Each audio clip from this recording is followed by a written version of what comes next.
21 mars 2022, 10 ans déjà que le monde entier célèbre la journée mondiale de la trisomie. Une journée dédiée à la sensibilisation, améliorer les qualités de vie des personnes atteintes de la trisomie. C'est une maladie génétique.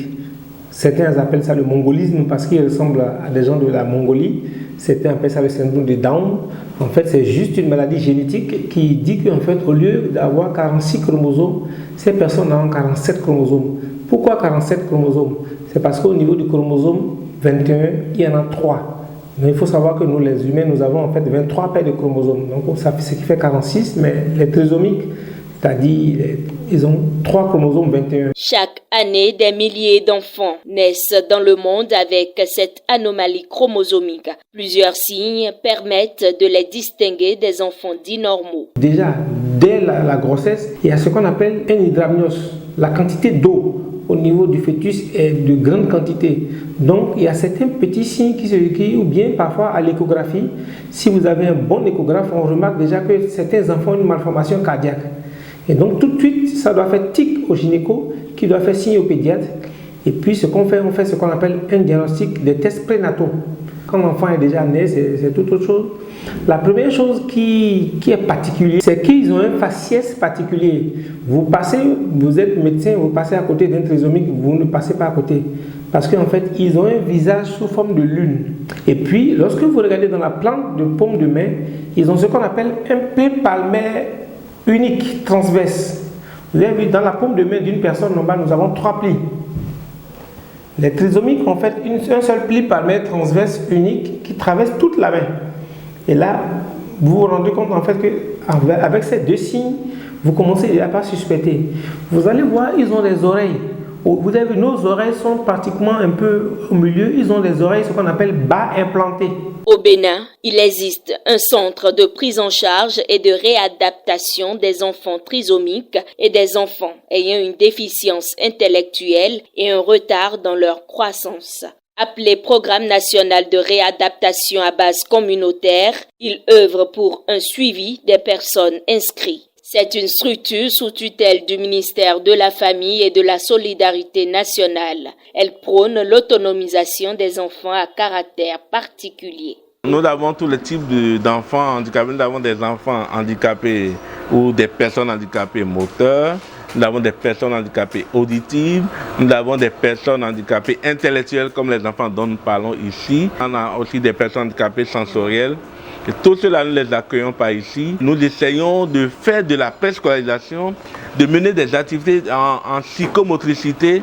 Nous faisons des jeux pour aider ces enfants à croître un peu leur coefficient intellectuel.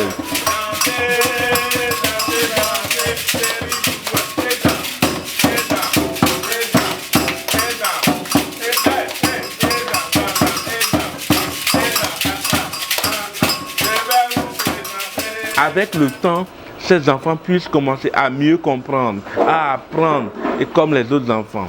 Nous, notre objectif, en fait, ce n'est pas de faire revenir tout ce qui était perdu, non. C'est de faire en sorte que l'enfant puisse être autonome à un certain âge. Pour cette année 2022, nous avons déjà à notre actif 35 enfants qui viennent pour la prise en charge ici. Il y a d'autres personnes handicapées qui sont venues, mais qui n'ont pas besoin de venir ici régulièrement, mais que nous suivons à domicile. Un accompagnement psychologique est mis sur pied afin de sensibiliser les parents de ces bouts de chou. Comprenez qu'à la naissance de ces enfants, c'est le désarroi total dans les familles. Et forcément, nous mettons en place un accompagnement psychologique par rapport à la famille, par rapport aux parents, surtout par rapport à la maman qui s'occupe plus de ces enfants handicapés. Et ceci leur permet, au-delà même des sensibilisations, ça leur permet de s'impliquer de plus en plus dans la prise en charge de ces enfants-là. Alors les conséquences, la toute première conséquence, il faut dire que c'est la première maladie en fait au monde où nous avons ce qu'on appelle un déficit intellectuel. La deuxième chose, c'est qu'ils ont souvent des retards. Ils ont un retard de langage, ils ont un retard d'acquisition parfois, de s'asseoir, de pouvoir faire ce que tout le monde fait, le retard d'acquisition motrice. Donc ils ont tout un tas de petits retards, mais quand cela arrive, ils se développent normalement. Souvent considérés sous notion en milieu vaudou comme des Tohosu, dieux des eaux, les trisomiques sont acceptés par la société mais marginalisés. Certains géniteurs de ces enfants vont jusqu'à les cacher pour éviter les critiques du voisinage. Chose à éviter car un enfant trisomique est un enfant qui, au regard de la loi, a les mêmes droits que les enfants dits normaux. Il faut considérer que dans le pays vaudou, la société est éduquée à accepter l'existence des enfants Tohosu. La société est éduquée, d'accord, même si le regard est attiré. Être trisomique n'est pas une fin en soi, c'est d'ailleurs le contraire. On peut vivre et s'épanouir comme tout le monde.